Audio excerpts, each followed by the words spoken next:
Bueno, muy buenas tardes desde la República Argentina. Yo soy la doctora Mirta Giacomelo, soy fundadora y directora de la Academia Análisis del Pensamiento, un espacio, una institución que nace con finalidad académica e intelectual, orientada a buscar las matrices genéticas del pensamiento occidental en sus orígenes en el Próximo Oriente Antiguo. Hoy es un día muy importante para nosotros, para la academia, porque en realidad estamos abriendo formalmente las puertas de la institución y porque en esta inauguración nos acompaña nada más y nada menos que el doctor Jaime Vázquez Allegue, que no solo es amigo de la casa, sino además catedrático de la misma. Ya en su momento vamos a presentar los ciclos de estudios que él impartirá. Y además, de forma totalmente desinteresada y por su generosidad, nos asesora para llevar adelante nuestra tarea de la mejor manera. Doctor Jaime Vázquez, buenas tardes para usted también. ¿Cómo está? ¿Cómo se encuentra? Muy bien, muchas buenas tardes y muchas gracias por haberme invitado y por que sea de alguna forma la inauguración oficial de esta academia, que para mí es un honor y un privilegio poder acompañar desde el primer momento a esta institución que están haciendo. Y yo creo que además con muchas ganas y mucho interés de que esto ayude a muchas personas a pensar, a reflexionar, a crecer en todos los aspectos humanos, que para eso estamos y para eso están estas instituciones. Muchísimas gracias, doctor. Le voy a pedir que, bueno, antes de iniciar la charla con usted, me dé 2 minutos para leer una breve síntesis de su currículum, eh, para que si hay personas que estén viendo esta transmisión y todavía no lo conocen, bueno, vamos a identificarlo con estas notas salientes. El doctor Jaime Vázquez Allegue es licenciado en Teología Bíblica por la Universidad Gregoriana de Roma, doctor en Teología Bíblica por la Universidad de Salamanca y doctor en Periodismo por la Universidad de Sevilla.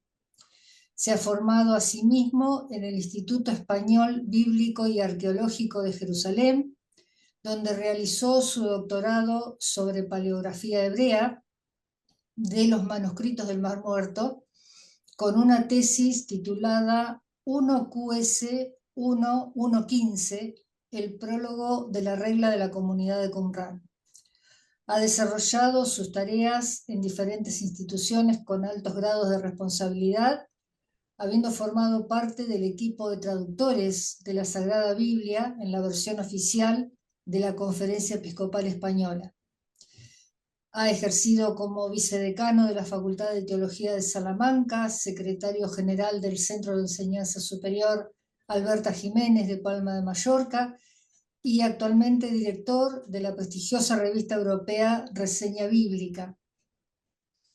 Ha publicado 14 libros fundamentales hasta la fecha y precisamente hoy hablaremos puntualmente del último de ellos, denominado Qumran, los manuscritos del Mar Muerto y los descubrimientos desvelados por las nuevas tecnologías.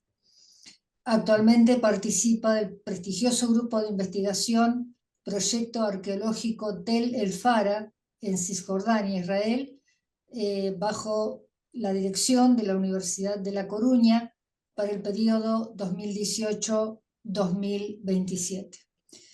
Doctor, nuevamente, muchísimas gracias por estar con nosotros, por contar con su presencia y, si está de acuerdo, comenzamos este diálogo, este conversatorio. Vamos a hablar de básicamente los manuscritos del Mar Muerto. No podemos saber si todas las personas que van a ver esta entrevista están al tanto y conocen perfectamente de qué se tratan estos manuscritos, así que le voy a pedir que nos haga un esbozo rápido de lo que fue ese fabuloso descubrimiento tan espontáneo y que se constituyó finalmente en el descubrimiento más importante de la arqueología del siglo pasado, ¿no? Sí, sí, esta es la primera pregunta que se tiene que hacer que tiene que hacer alguien cuando se dirige a mí. Ya me estoy acostumbrando a que lo haga todo el mundo, ¿no? Porque en realidad hay mucha gente que no sabe qué es ni qué fueron estos manuscritos del Mar Muerto, ni su descubrimiento. Y de manera especial este año, porque estamos eh, en el año 2026, el año que viene será el 2027. Y son 2 años claves porque coinciden con el 80 aniversario del descubrimiento, ¿no? Hay una leyenda que gira en torno a este descubrimiento hace 80 años, entre si se descubrieron los primeros manuscritos a finales del año 1946, es decir, 80 años dentro de unos meses, o los primeros manuscritos se descubrieron en la primavera de 1947. Y hay un debate ahí entre los historiadores, no tanto entre los académicos de Qumrán o los qumranólogos, sino los historiadores y los arqueólogos también, eso sí fue. Bueno, en realidad no se sabe, pero da igual. Lo importante es que en ese cambio del año del 1946-1947, tuvo lugar el descubrimiento más importante del siglo XX, el descubrimiento arqueológico más importante del siglo XX, que fue el de una colección de cuevas en cuyo interior, algunos en vasijas y otros sin vasijas, se encontraron una colección de, hoy diríamos que prácticamente 8.000 fragmentos, algunos de los cuales estaban escritos, es decir, manuscritos, ¿no? Hablamos de 800 manuscritos, 8.000 fragmentos, porque algunos fragmentos forman parte de un mismo manuscrito y por tanto hablamos de esa cifra manuscritos. Distinguimos entre manuscritos, que es la obra en sí, y fragmentos, que son los trozos de ese manuscrito, porque algunos se conservaron muy bien, prácticamente íntegros, y otros se deterioraron, se rompieron, se fragmentaron con el paso del tiempo. Pues del tiempo hablamos. Estos manuscritos, este descubrimiento, sacó a la luz unos documentos escritos entre el año o los años 150 antes de Cristo, antes de la era común, 70 después de Cristo. Tenemos ahí un abanico de 250, casi 300 años, en donde un grupo de personas se retiran a esa zona en donde se encontraron los manuscritos, trabajan ahí, escriben, piensan, viven, y en un momento determinado de la historia desaparecen hasta que fueron descubiertos por este hallazgo fascinante de 1946-47, el de un grupo de beduinos que deambulaban por la zona y casualmente pues se encuentran en una cueva el primer manuscrito que se convierte en el punto de partida de una progresiva campaña de excavaciones que se hicieron en la zona, que duraron hasta hace bien poco, bueno, y siguen durando, ¿no? Yo tengo un alumno que se acaba de integrar en un proyecto de investigación que va a reexcavar la cueva número 3 de Qumrán, ¿no? Que se excavó en 1952. Bueno, la van a reexcavar porque hay un arqueólogo que dice que la cueva nunca se excavó, sino que se extrajo el material que había, pero no se llegó a excavar. Esto los arqueólogos tienen que puntualizar siempre estas cosas, ¿no? Bueno, pues este descubrimiento que tuvo lugar a mediados del siglo XX se convirtió en el hallazgo más importante porque contenían estos manuscritos textos hebreos del siglo I. Como he dicho antes de Cristo, después de Cristo más o menos, con algún texto griego también del helenismo de Alejandro Magno, que residual. Pues estos manuscritos formaban parte de un grupo judío, y sabemos que era judío porque, entre otras cosas, reflejan un tipo de judaísmo, vamos a decir, ortodoxo o integrista. Y, escribían en hebreo, hay también algún texto griego, pero minoritario, y eran radicales en el sentido de la ortodoxia porque vivían el judaísmo pues de una forma como no la vivía el judaísmo en Jerusalén. Es decir, allá dictaban las normas las autoridades religiosas del templo, en la capital, la gran urbe que era Jerusalén, pero conviviendo con otras, vamos a decir, pequeñas culturas de la época, o no tan pequeñas, como era el helenismo de Alejandro Magno, que había conquistado Jerusalén en el 300 a.C., 330 a.C., el romano, el imperio romano que vino después y que coincide con la época del nacimiento de Jesús y cambio de era, ¿no? Bueno, pues el helenismo de Alejandro Magno y el imperio romano habían pactado la conquista o la toma de la tierra, sobre todo de Jerusalén, habían pactado con las autoridades religiosas y políticas judías de la época, ¿no? Y en estas negociaciones consideraban los más religiosos y ortodoxos que se habían cedido, se habían hecho concesiones pues para que la convivencia fuese pacífica, ¿no? Y que al mismo tiempo fuese beneficiosa. Por ejemplo, los romanos pues ofrecían sus tradiciones y sus culturas al pueblo de Israel que estaba en Jerusalén y a cambio pues el pueblo de Israel les permitía pues estar ahí y controlar una zona de paso importantísima para el imperio romano en la zona del Oriente, Próximo Oriente Medio. Bueno, pues este es un grupo de judíos, esos que llamo yo ortodoxos, que normalmente los llamamos qumranitas hoy porque eran los que escribieron estos manuscritos y porque no tienen nombre, se retiró al desierto enfadado con las autoridades religiosas, sus líderes religiosos, porque estaban dando demasiadas concesiones a los romanos. Y emulando, imitando a Moisés, se fueron al desierto y allí estuvieron pues estos 2 largos siglos viviendo, sucediéndose distintas etapas de la vida de este grupo o comunidad, distintas personas que van modificando, interpretando y actualizando el pensamiento judío. Los manuscritos contienen pues una vastísima literatura que empieza, yo siempre la clasifico en 3 bloques, que es la literatura bíblica, es decir, la Biblia hebrea, básicamente Antiguo Testamento cristiano, eh, en sus fuentes originales. Hoy, por eso, una parte de la importancia de este descubrimiento es que tenemos las fuentes del Antiguo Testamento cristiano o los originales de la Biblia hebrea, ¿no? De la época. Segundo, esta literatura contiene también un tipo de escritos que llamamos parabíblicos, que están alrededor de la Biblia. No son bíblicos, pero sí parabíblicos. Pueden ser libros apócrifos, por ejemplo, apócrifos del Antiguo Testamento o de la Biblia hebrea y apócrifos incluso también o incipientes del Nuevo Testamento cristiano. Hay pocos, pero aquí apuntan maneras. Ya más adelante podemos ver algunos detalles sobre esto, ¿no?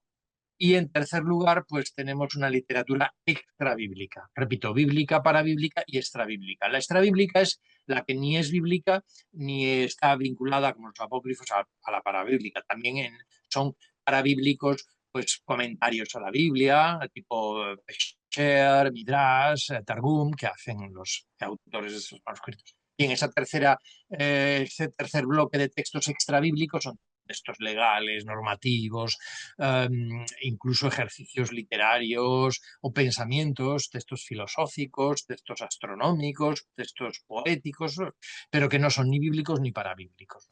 Bueno, esto ya digo, componen una colección de unos 800 manuscritos, 8.000 fragmentos, más o menos, todo esto es aproximado, porque hoy se están a través de la tecnología moderna, pues fusionando algunos fragmentos menores bueno, que están aportando gran luz a la identificación de muchos fragmentos no identificados, ¿no? Y esta es la importancia de este descubrimiento, ¿no? También coincide el descubrimiento yo no creo mucho en las casualidades, pero coincide con el nacimiento del Estado de Israel, 1948, decíamos 1946, 1947, el descubrimiento y ahora incorporamos 1948, porque esta literatura que al principio pues parecía un ejercicio propio de la academia, de los filólogos, de los historiadores, de los teólogos también, que estaban trabajando en los primeros manuscritos, bueno, pues se convierte en una magnífica disculpa para el recién creado Estado de Israel para justificar la propiedad de la tierra, ¿no? Yo recuerdo que como decía pues un filósofo español como era Ortega y Gasset, que un testimonio literario es infinitamente más importante que un documento muy antiguo o que una pieza muy antigua, por ejemplo, un fragmento de cerámica, ¿no? Porque un texto literario dice cosas, ¿no?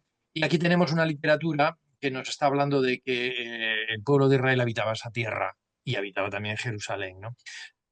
Esto es como un testimonio pues no sé, la compraventa de una propiedad, de una vivienda, de un apartamento, pues es el certificado dice que esta tierra es mía, o este piso es mío, o este apartamento es mío, porque está escrito aquí y lo ha verificado un notario. Pues esto, el recién creado Estado de Israel, pues cuando descubrió la existencia de estos manuscritos que se estaban empezando a identificar y a trabajar, consideró muy oportuno que debería promocionarse la búsqueda de más de todos los Claro. manuscritos, la búsqueda y el alcance de todos para mostrarlos al mundo, ¿no? Como un testimonio literario de pues quién estaba antes. De quiénes eran los habitantes de la Tierra en ese momento. Doctor, y dígame, a casi 80 años, como decimos, de ese gigantesco descubrimiento,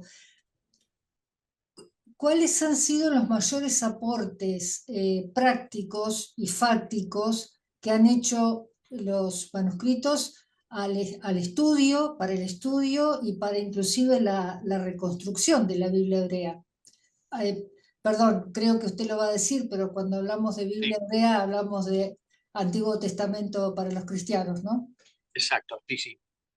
Bueno, este descubrimiento, a medida que se iban, bueno, los 20 primeros años, nos situamos ya en los años 50, 60, pues eran es un periodo arqueológico de búsqueda de manuscritos, pero al mismo tiempo ya había algunos paleógrafos, filólogos, que empezaron a investigar, pero esto qué es, qué hablan, qué tienen, qué contienen, quiénes eran los autores, ¿no?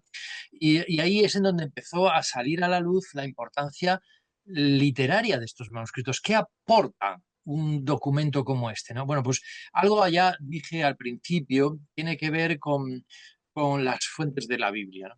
Nosotros podemos tener una Biblia en español y el Antiguo Testamento leer, pues por ejemplo, el libro de Isaías, y cuando lo estamos leyendo en español, pero no se escribió en español. Y entonces, ¿y en qué idioma se escribió? En hebreo. Vale, ¿y cómo sabemos que el texto hebreo con el que se escribió el libro de Isaías es lo que yo estoy leyendo en español en la Biblia que tengo en mis manos, ¿no? ¿Cómo lo sé? Pues contrastando el hebreo de los manuscritos del Mar Muerto del rollo de Isaías con la traducción que tengo en español en mis manos. Y afortunadamente podemos decir, ya les adelanto, que la fidelidad al original es muy elevada, salvo pequeñas variantes que son problemas de dicción, el copista que se equivoca o pues a lo mejor alguna modificación pues no prevista del texto, pero el resto, la fidelidad es enorme. Y no olvidemos que la traducción esa que estoy citando ahora, que podía ser en español, en francés, en las lenguas modernas, proceden de traducciones latinas, de traducciones sobre todo me refiero en la versión latina de la Vulgata de San Jerónimo, o la traducción griega que obligó a hacer Alejandro Magno del texto hebreo de la Biblia hebrea, y ahora insistiré, básicamente Antiguo Testamento cristiano, ¿no?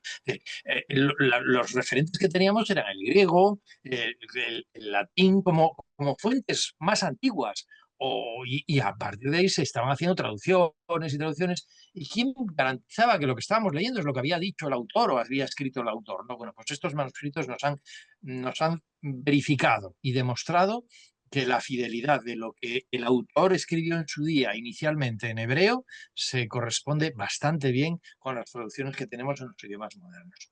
Pero hay un segundo elemento importante también en que aporta el descubrimiento de los manuscritos del Mar Muerto, que es al Nuevo Testamento.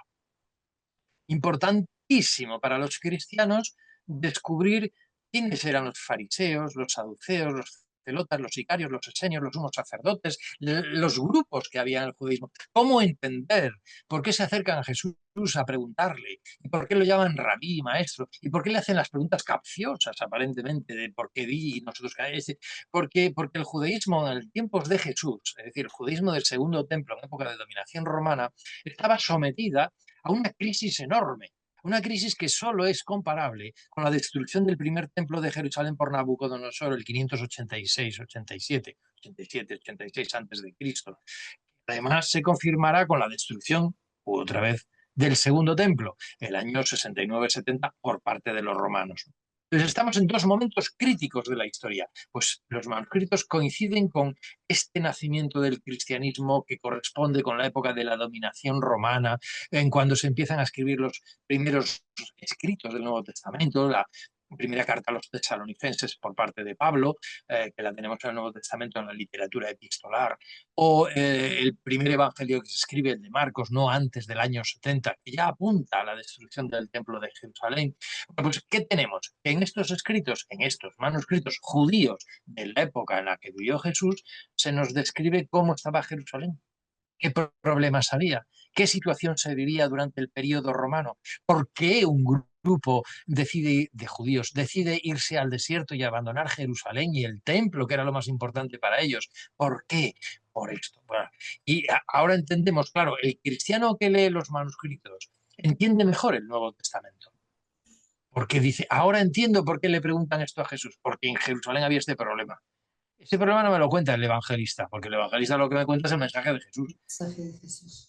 Y escribe para los que saben lo que pasó, pero nosotros no sabemos lo que pasó. Y estos manuscritos sí que nos cuentan la situación en la que se encontraba el judaísmo en tiempos de Jesús. Por tanto, los manuscritos son más importantes también para otras muchas cosas, pero fundamentalmente son importantes para tener los originales de la Biblia hebrea o Antiguo Testamento cristiano y para tener una literatura que nos describe cómo estaba el judaísmo en tiempos de Jesús, en la época en la que nace el cristianismo. Son dos fuentes literarias muy, muy importantes. De ahí la trascendencia que tuvo este descubrimiento y que haya sido considerado el hallazgo arqueológico más importante del siglo XX, por estas razones. Además, doctor, si no recuerdo mal, y como para complementar lo que usted decía, digamos, de la datación de los manuscritos, el hebreo en el que están escritos es hebreo herodiano, ¿verdad? Absolutamente. Y además es el único hebreo que yo sé un poquito, porque el paleohebreo a mí se me sigue haciendo muy cuesta arriba y después el hebreo posterior, que llamamos ya casi hebreo medieval, también es, y además el hebreo medieval está, sobre todo el peninsular ibérico, Arad, ¿no? Está muy, muy, muy, muy mezclado, incluso no olvidemos que Maimónides, judío, escribía en árabe. Bueno, Claro, es claro. decir, el hebreo de estos manuscritos es el hebreo que se escribía en tiempos de Jesús, ¿no? Y tiene una grafía, una caligrafía muy, muy, muy simple, muy fina, muy fácil de identificar, ¿no? Yo muchas veces digo, así se escribía en tiempos de Jesús, ¿no? Entonces, pues el visualizarlo, ver, decir, oh, pues es, claro, y no es ninguna falsificación, ningún proceso de un programa de internet o muy erudito que es capaz de reconstruir. No, no está reconstruido nada, está el original. Y esto es muy importante porque lo estamos viendo, pero no solo desde el punto de vista literario, el hebreo herodiano, como bien decías, sino es objetos materiales, cerámica del siglo I, que llamamos tipología herodiana también, objetos de uso diario, comunes, que había en las casas en Jerusalén y en cualquier otra población de la época, ¿no? De la que vivió Jesús, ¿no? Pues encontrar monedas romanas del tiempos de Jesús, encontrar pues flechas que se aparecieron para defenderse, que andaban siempre con conflictos y enfrentamientos, encontrar, bueno, muchos materiales que pueden ayudarnos a reconstruir cómo era una vivienda, un alojamiento, una casa, una familia judía del siglo I, entre las que se encontraba, no olvidemos, la familia de Jesús. Es maravilloso, realmente maravilloso. Y dígame, doctor, hay dos libros que a mí me atraen especialmente. Uno es La regla de la comunidad, que como dije en la lectura de su trayectoria ha sido parte de su tesis doctoral. Eh, digamos, es un libro muy especial porque, digamos, nos transmite cómo era la forma de vida de esa comunidad, la rigidez de esa comunidad, ¿verdad? Eh, Creo que, si mal no he entendido, posiblemente un grupo de personas que se desprendieron del movimiento esenio por ser más radicales inclusive.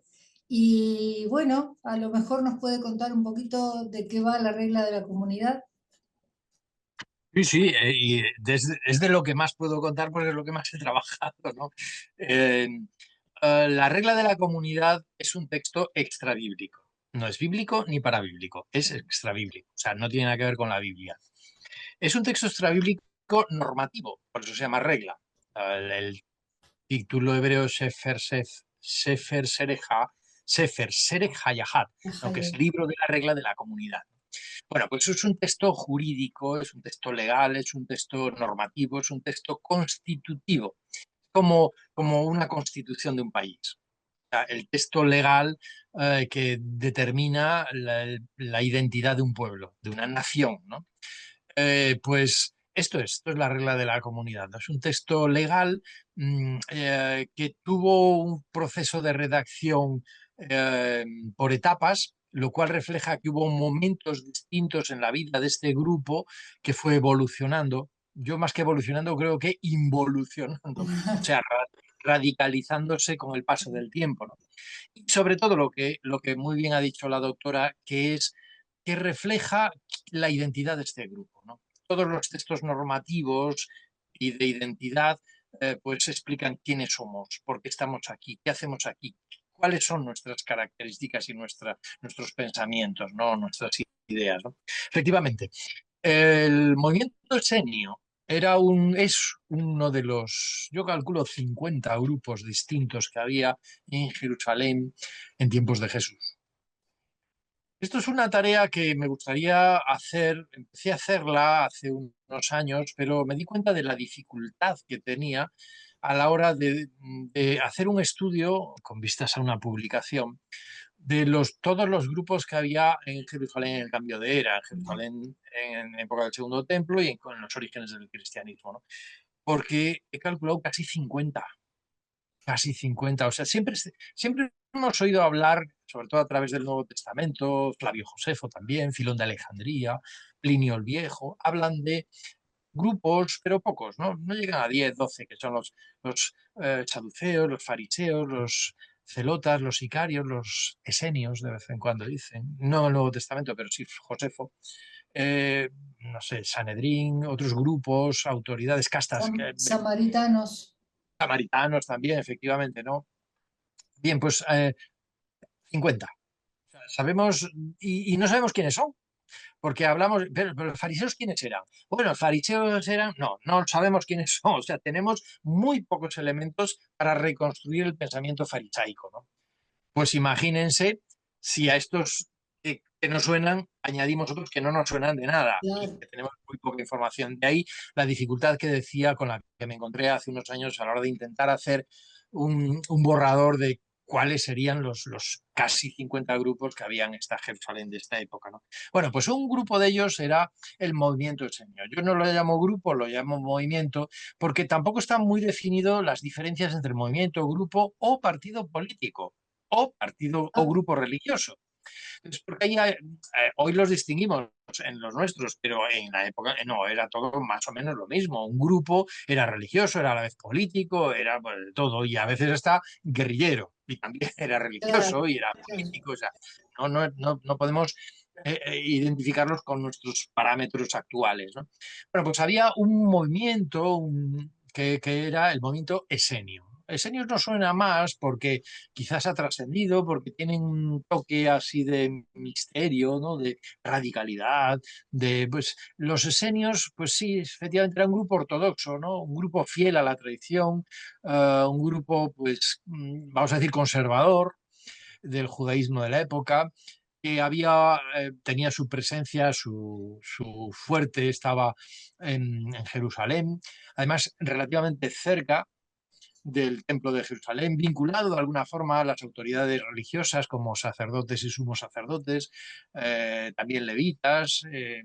Puede ser que tuviese algo también que ver eh, con los escribas, pero bueno, no exactamente del todo sacerdotales, pero sí de línea sacerdotal, y bueno, pero críticos sobre todo por lo que decía antes, ¿no? Críticos por las concesiones que se hacían, porque leían la Biblia, el Antiguo Testamento cristiano, la Biblia de los judíos, la Biblia hebrea, la leían eh, al pie de la letra. Es decir, el texto dice esto, pues es esto, no hay que interpretar más. Esto está claro aquí, ¿no? Lo está diciendo ya, pero había quienes decían, sí, pero esto se dice en época de, pues yo qué sé, la monarquía de Salomón o la situación de división del reino. Entonces, pues, pero se refiere a... Entonces, estas interpretaciones eran discutibles, ¿no? Y para evitar estas discusiones, pues los esenios se fueron radicalizando, diciendo, sobre todo juzgando, criticando a las autoridades religiosas, diciéndoles, esto no lo podemos hacer. Les voy a poner un ejemplo. Un ejemplo esenio, que luego los de Qumran asumen como propio, que es el calendario. El calendario que había en el templo es el que determina el sumo sacerdote cuándo se celebra el día de la Pascua, por ejemplo, la Pascua judía, ¿no? O cualquier otra fiesta del calendario agrícola, que eran la mayoría, ¿no? Sukkot o la fiesta de los tabernáculos. Entonces, esto es, claro, y esto pues viene determinado por lo que dice la Biblia, porque el día tal del mes tal, pues se celebrará la fiesta de la Pascua en recuerdo a la salida de Egipto, bien, y así todas las fiestas de la liturgia del templo y del calendario judío, ¿no? Claro, si ahora los sumos sacerdotes pactan un calendario mixto, por ejemplo, con Alejandro Magno, un calendario greco-romano o un calendario greco-judío o un calendario mixto en cualquier lado, ¿no? En donde hay algunas ligeras modificaciones, pues los religiosos muy religiosos consideran que lo que se está haciendo es una perversión, es decir, una revisión de lo que está establecido en la Biblia. Y ojo, que para un religioso lo que está establecido en la Biblia lo ha dicho Dios, es palabra de Dios. Entonces, si la ley de Moisés determina que la fiesta de este día es este día, pues que no me venga el sumo sacerdote ahora a modificar, bueno, que si la luna, el sol y las estrellas, pues entonces, porque modificar el calendario es corregir a Dios. Y esto no lo puede hacer nadie. Y sin embargo lo estaban haciendo, porque en las negociaciones, primero con los griegos y después con los romanos, pues alguna de las negociaciones afectaba a modificación de algunas celebraciones festivas que estaban en el calendario religioso y por tanto procedían de la Biblia, ¿no? Entonces, esto era una transgresión de la ley de Moisés. El Y Shabbat esto fue, también está, perdón, el Shabbat también claro, estaba, claro, el Shabbat afectaba porque si el calendario judío tenía un número de días y el calendario griego o romano tenía otro número de días, un día podía modificar que el Shabbat no fuese, cayese el domingo, por ejemplo, o claro, cayese en vez del sábado, sí, o claro. no empezase el viernes por la noche ni el jueves por la noche, ¿no? Entonces, podía darse el caso, ¿no?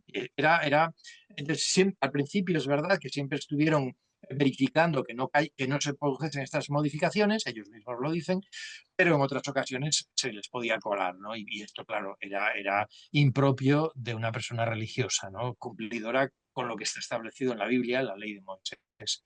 Entonces, bien, pues esto empezó a hacer el movimiento esenio, ¿no?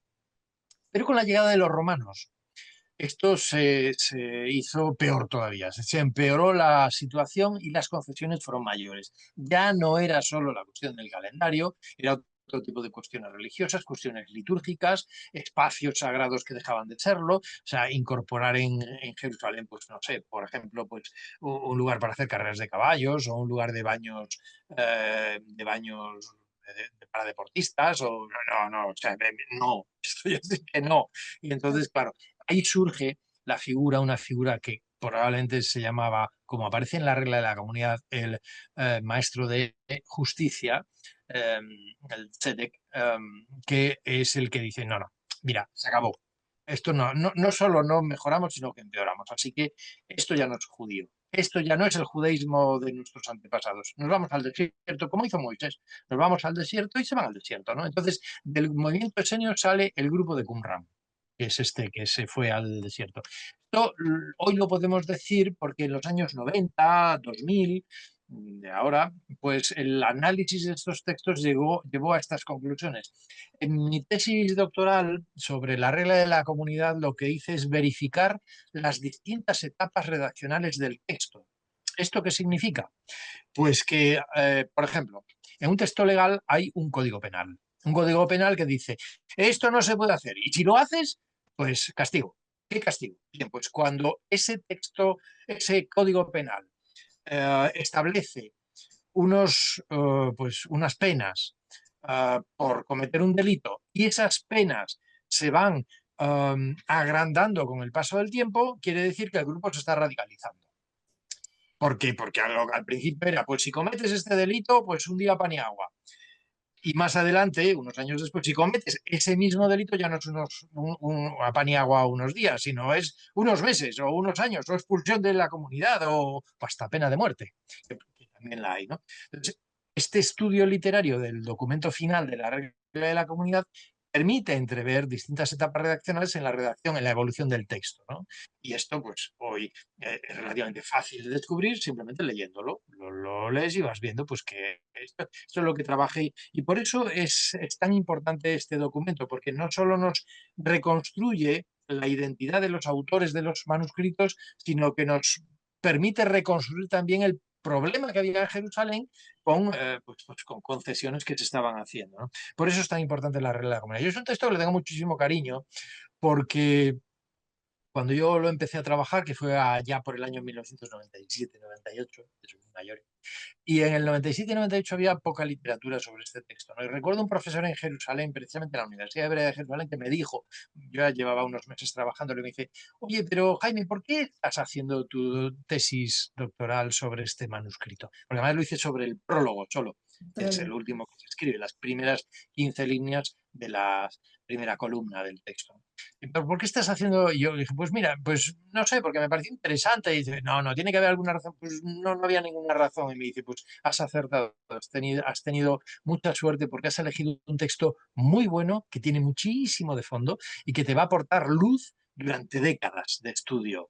Y claro, bueno, y efectivamente así fue. Hoy sigo hablando de la regla de la comunidad como un documento no solo que me produjo un placer de estudio en la época en la que lo trabajé para el doctorado, sino que me sigue produciendo una gran satisfacción, pues, por ejemplo, como hacen los astrólogos, ¿no? Cuando yo descubrí un día, gracias a un paleógrafo francés que está allá en Jerusalén, que todavía vive y ya está jubilado, pero que me dijo, mira este fragmento que a mí me parece que esto tiene algo que ver con lo que tú estás trabajando, ¿no? Y había un fragmento de la cueva 11, que es el 11Q29.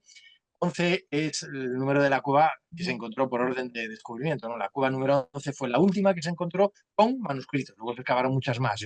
Yo participé en la excavación de la cueva 56, allá por el año 2005-2006, ¿no? Bueno, pues en la cueva número 11 había un fragmento muy pequeñito, ¿no? De 4 centímetros de largo y de ancho, pues no sé si era 1,5, 2, ¿no? Y lo estuve viendo durante un mes o así, estaban intentando hacer una reconstrucción de las letras que aparecían y digo, claro que sí, aquí tenemos un fragmento de la regla de la comunidad en un texto que no estaba identificado, ¿no? Y ya hice una publicación sobre el texto.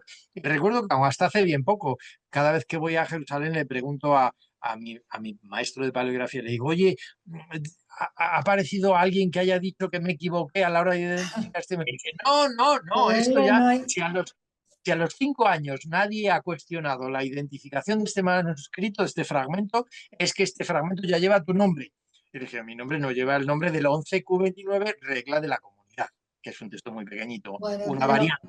es una gran satisfacción. Sí, Realmente, claro, alimenta la autoestima, seguramente. sí, sí. Claro. Doctor, hay otro documento que particularmente me parece muy interesante si lo vemos a la luz de lo que estamos viviendo en Medio Oriente en este momento, ¿no? La situación geopolítica que se vive ahí en Medio Oriente y que casi me atrevería a decir que puede modificar todo el contexto, el mapa político mundial, ahí con un acuerdo medio cerrado entre gallos y medianoches entre Estados Unidos e Irán, que no sabemos cuánto va a, a poder durar esa paz. Y bueno, casualmente hay un texto en Qumran que se llama El libro de la guerra, y que me gustaría que nos hable de él porque eh, pareciera que hay una contradicción interna entre lo que dice el título y lo que dice el texto, ¿verdad? Efectivamente, sí, sí. El libro de la guerra, además está bastante bien conservado. Es un texto que, como su nombre indica, parece que es un manual de cómo pelear, ¿no? Cómo luchar contra los enemigos, ¿no? Además, hay una frase que se repite mucho en la literatura extrabíblica y textos legales. En la regla de la comunidad aparece media docena de veces, ¿eh?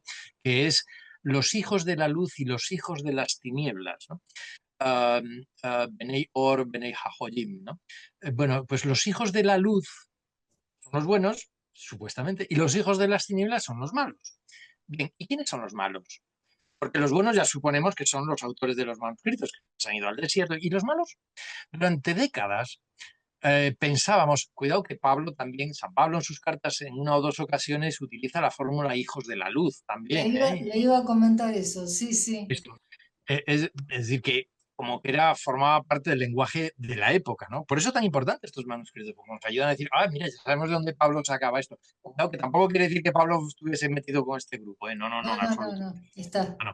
Bueno, entonces, los hijos de la luz y los hijos de las tinieblas. Pues muchos pensaban, y luego me incorporé yo también a ese pensamiento, que los buenos eran ellos, los hijos de la luz, y los malos eran los romanos. Claro, los hijos de las tinieblas, ¿no? Porque son descreídos, porque no son judíos, pues no, no eran los romanos. Los malos, los hijos de las tinieblas eran los sacerdotes del templo, el sumo sacerdote, la casta sacerdotal, los levitas que estaban allí, todas las autoridades los hijos de las tinieblas, los pervertidos, los malvados, los que deploraban a Dios, claro, y dices tú, bueno, pues guerra contra ellos, ¿no? Bueno, pues tampoco hubo guerra, porque cuando leemos el libro de la guerra, que en hebreo lo tengo que decir porque me suena muy bien, sobre todo lo que significa realmente, que es el Sefer HaMilhamah, el libro de la guerra, Milhamá, ¿no? Sefer HaMilhamah, libro de la guerra, pero que no habla de la guerra, al revés, habla de lo contrario. ¿Cómo lo contrario? Pues que es un texto, yo digo, siempre lo digo, es un manual pacifista. Porque, porque en vez de decir, pues ahora tenemos que luchar contra los sacerdotes, que no lo dice, pues mira, adiós, amigos, nos vamos, no queremos líos. Eh, como no os vamos a convencer que estáis equivocados, pues nos vamos a otro sitio y ya está, y haced lo que queráis, pues que seáis felices, que os vaya bonito, que Ah, haced lo que claro. queráis. Nos vamos y ya está. Esta es la guerra. Nuestra guerra no es la vuestra, no va con vosotros. ¿Queréis líos, palos, conflictos, enfrentamientos? No, esto así no conduce a nada bueno, a nada bien.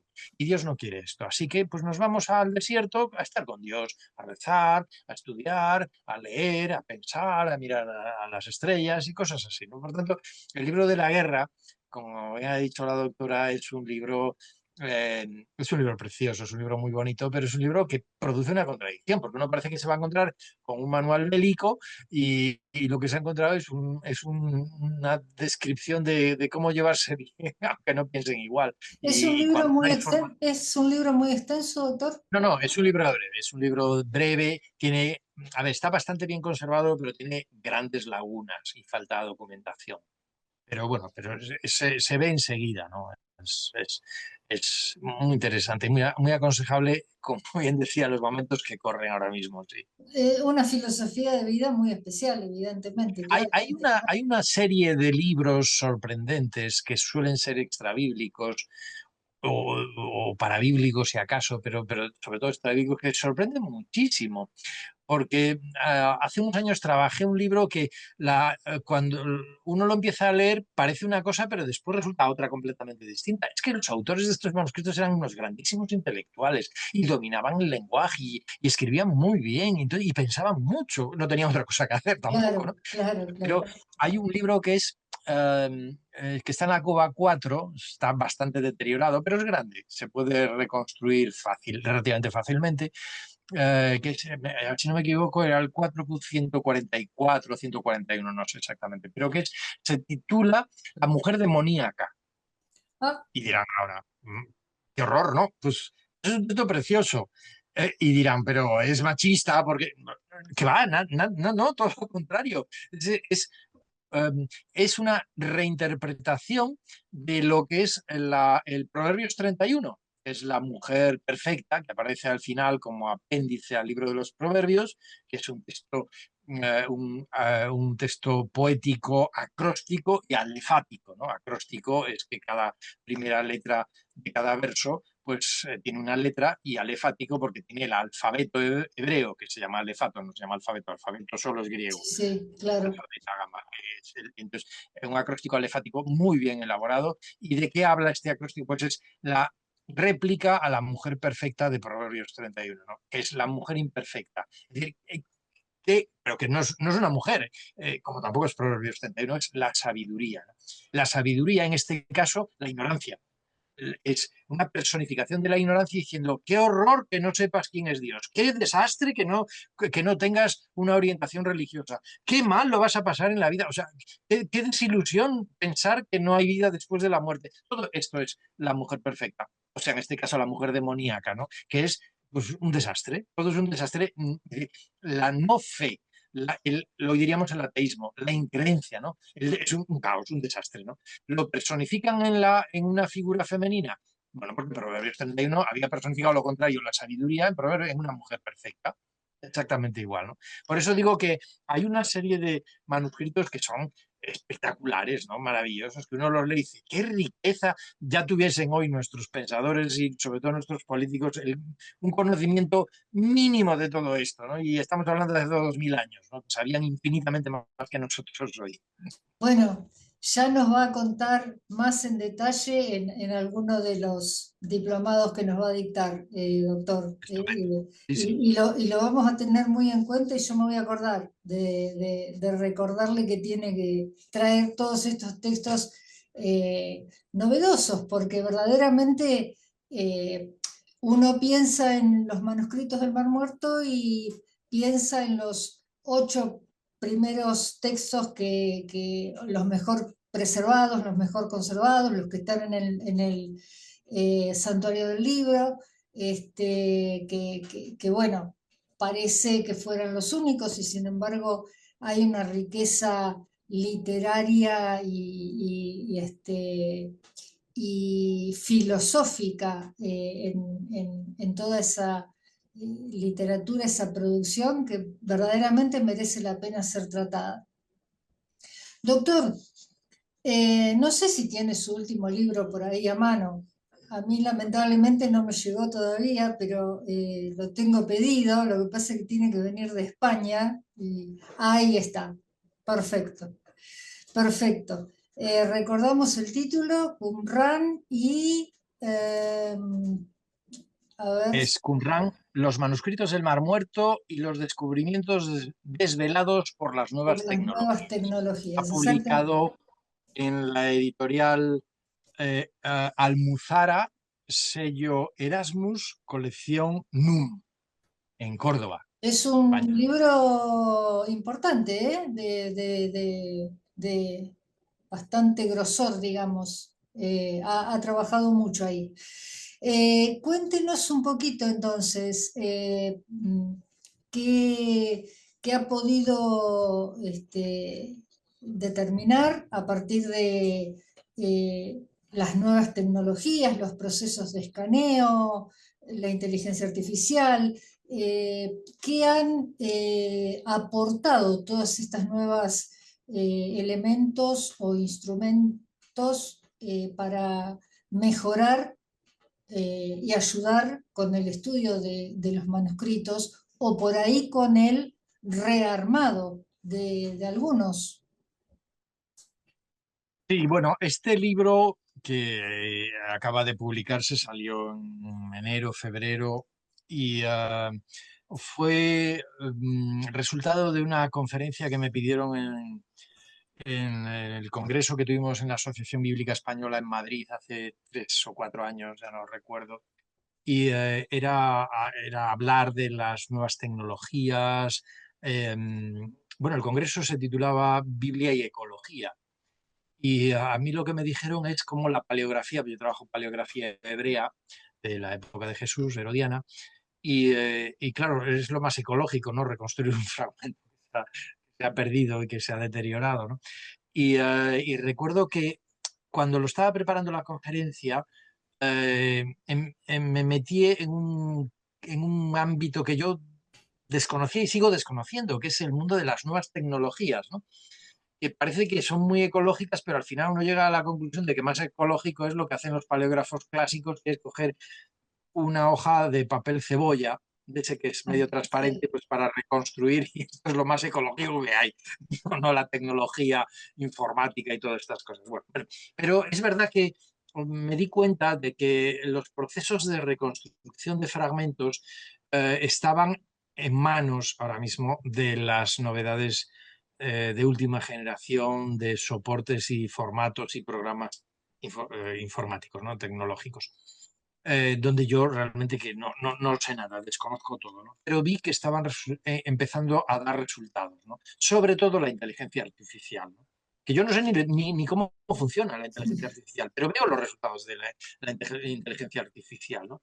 Y entonces dije yo, bueno, yo quiero enterarme de qué está aportando, por ejemplo, la inteligencia artificial a estos manuscritos, porque, bueno, pues resulta que mis amigos de la Universidad de Groningen en Holanda están todos volcados en la aplicación de programas informáticos de IA, inteligencia artificial, a los manuscritos. Y resulta que ya no hay filólogos, ni teólogos, ni biblistas, ni paleógrafos, lo que hay son informáticos que recogen todos los manuscritos, los meten en un programa y dándole a un botón, pues el programa empieza como a una sopa de letras a unirlos y claro, está produciendo unos resultados espectaculares, pero maravillosos, porque hay muchísimos, decía antes, 800 manuscritos, 8.000 fragmentos, y esos 8.000 fragmentos, la mayoría no identificados. Porque ¿de qué sirve un trocito pequeñito de pergamino, cuero, ¿no? En donde hay una letra o restos de una letra? No sirve de nada. Y otro, y otro, y otro, así muchísimos. Es un gran puzzle, un rompecabezas enorme que es incapaz el ojo humano de poder encajar, ¿no? Pues un programa informático de inteligencia artificial, dándole a un botón, lo hace en un segundo. Es Lo ha hecho, increíble. lo Claro. está haciendo.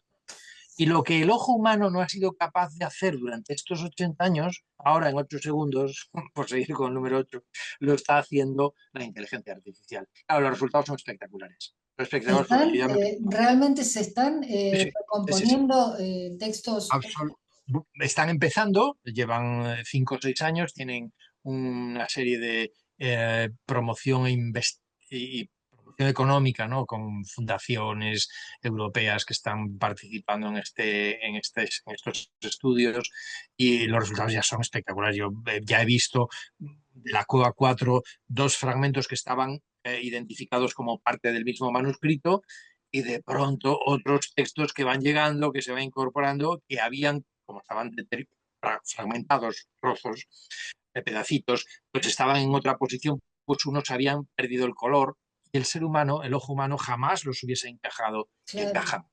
encajan y están reconstruyendo, y al final uno ve un manuscrito reconstruido con trozos de fragmentos que dices, no, pero este fragmento está decolorido, no corresponde, sí, está decolorido porque estuvo 2000 años en una posición, pues ahí que ahí se quedó, ¿no? Entonces, este trabajo lo está haciendo, y yo creo que las aportaciones son muy buenas. Estoy trabajando ahora, y les adelanto una primicia, estoy trabajando con un texto en el que nunca me había metido porque me parecía que era una tontería y perder el tiempo, que es el rollo de cobre.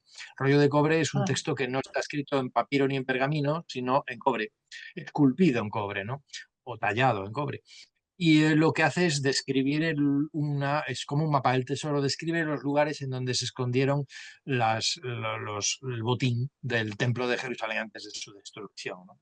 Todo dio lugar cuando se identificó en los años 56, 58, 60, a que a varios arqueólogos iniciasen campañas de búsqueda de los tesoros del Templo de Jerusalén, ¿no? Y no encontraron nada, y ahí terminó un poco mal de la cabeza alguno, después de dedicar todos sus esfuerzos, su vida y su salud, y fueron varios, ¿no?, los que terminaron bastante mal, ¿no?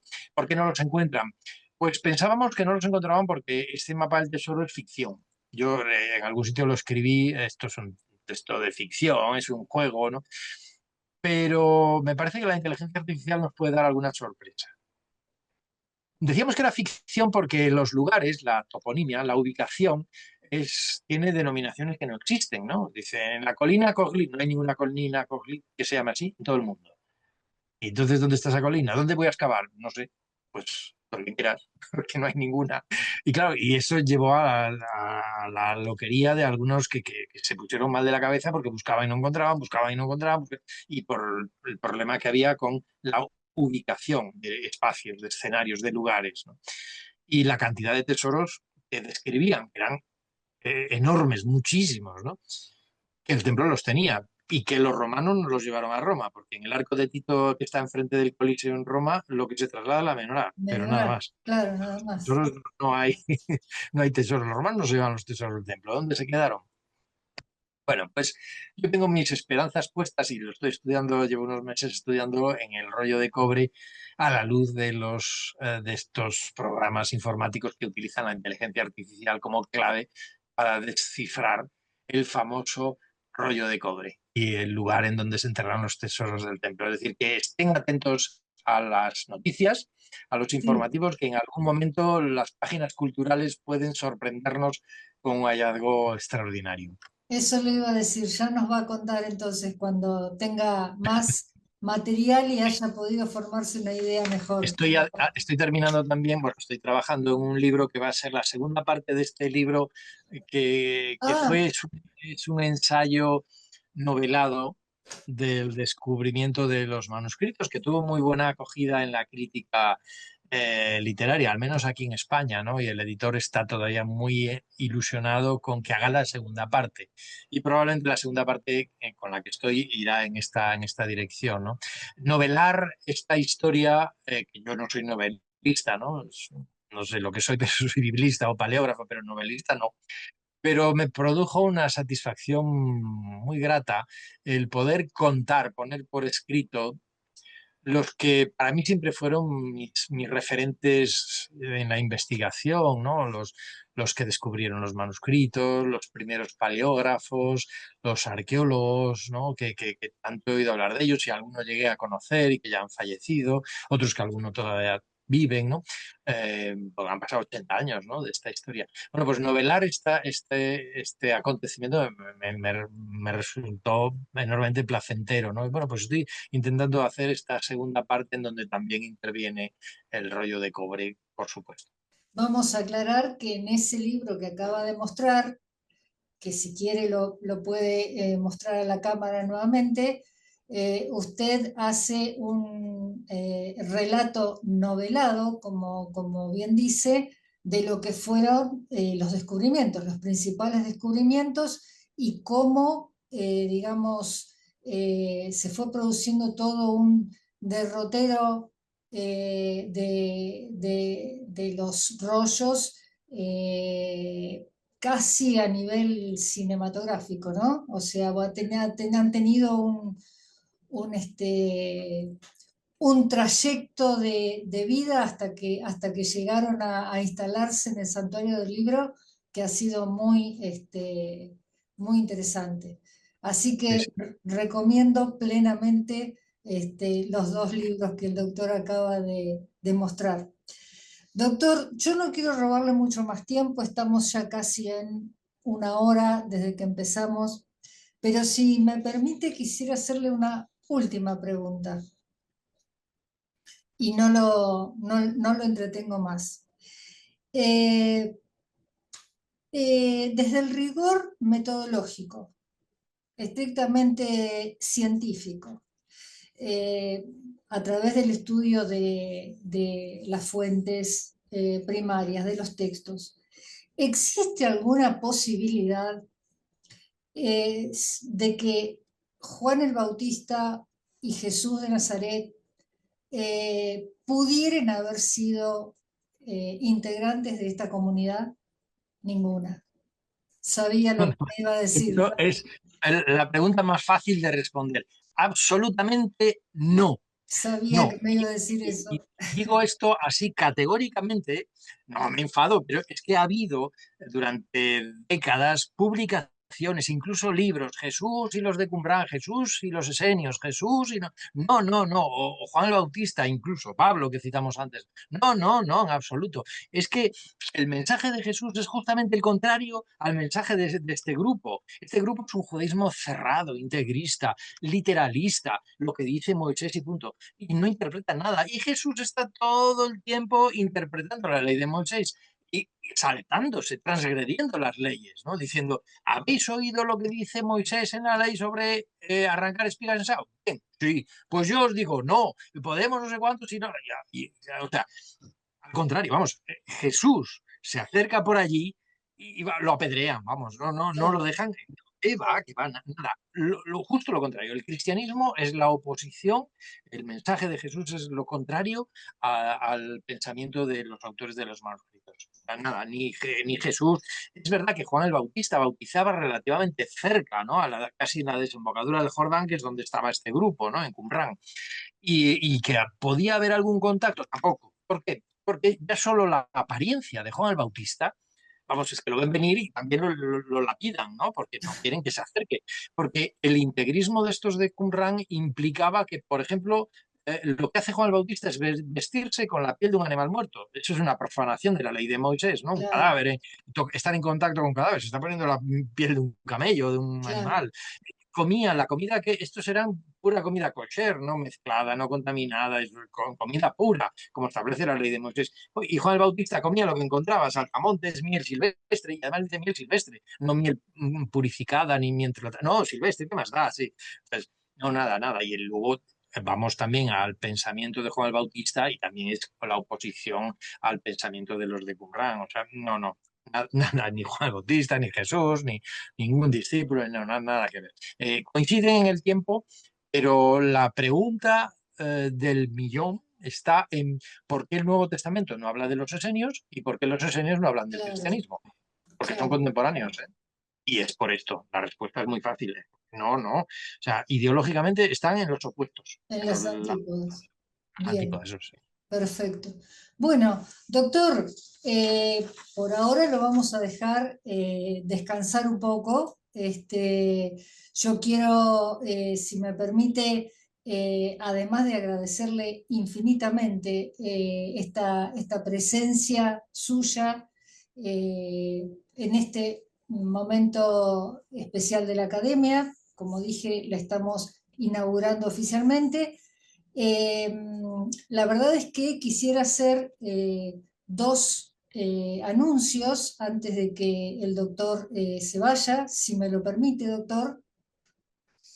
El primero es que en el mes de septiembre de este año inicia el ciclo académico de Mesopotamia con el doctor Carlos Santos Carretero.